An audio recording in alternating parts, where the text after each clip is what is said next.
Selanjutnya kita ke contoh surplus konsumen. Itu ada contoh 6.7 ya. Nah, di contoh itu diketahui PD-nya sama dengan 120 min 4 Ki. PD itu adalah fungsi permintaan pada PD itu adalah persamaan pada fungsi permintaan karena dia ada D-nya ya. Jadi fungsi permintaan itu dia bisa dilambangkan dengan PD atau KD. Sama kayak fungsi linear biasa, bisa dilambangkan dengan Y sama dengan atau X sama dengan. Nah, jadi seperti itu. Nah, yang ditanya yang pertama itu tentukan konsumen surplus saat harga pasarnya sama dengan 80. Nah, harga pasar di situ kan kalau pasar notasinya E, makanya di sini saya buat harga pasar itu adalah PE. Ini hanya notasi saja ya. Jadi PE-nya adalah 80. Kalian mau buat notasinya P aja juga nggak ada masalah. Yang penting kalian paham kalau itu adalah harga pasar. Selanjutnya kita akan menjawab nih yang ditanya konsumen surplus. Nah, di file yang saya sudah berikan, apa sih rumus konsumen surplus? Rumus dari konsumen surplus itu adalah QE dikali PA min PE dibagi 2. Jadi dia rumus segitiga ya kan, alas kali tinggi bagi 2 ya kan. Ini alasnya, ini tingginya, bagi 2, betul kan? Segitiga kan? Makanya dia alas kali tinggi bagi 2. Nah, di sini ada QE, PA dan PE. PE udah ada.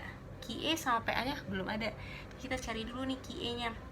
Jadi kalau PE tadi itu adalah harga keseimbangan pasar atau harga pasar, selanjutnya QE adalah jumlah barang berdasarkan keseimbangan pasar atau jumlah pasaran. Nah, jadi kita mau cari QE-nya itu kita masukin ke persamaannya, kita punya P sama dengan 120 min 4 Ki.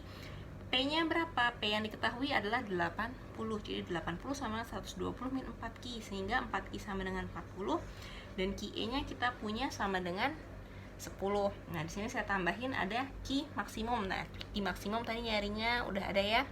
Udah saya jelaskan sebenarnya di fungsi permintaan. Ki maksimum itu adalah saat P-nya sama dengan 0.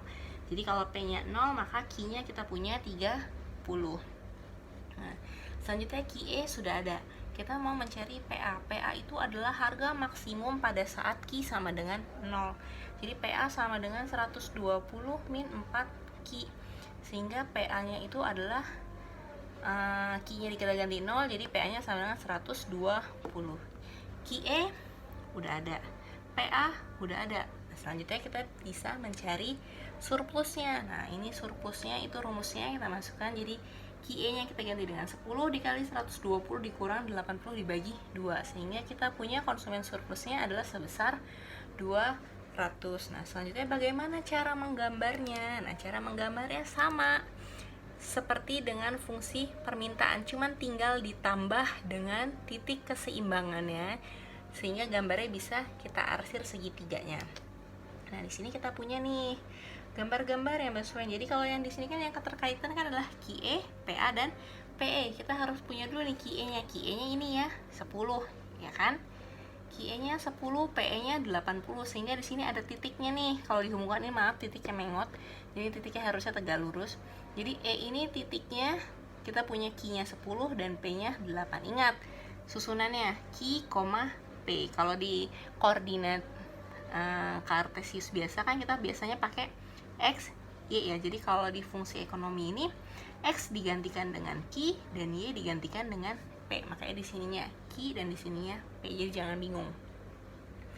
Nah, jadi kita punya E-nya itu atau keseimbangan pasarnya adalah 10, 80 sehingga dia berada di titik ini, ya kan?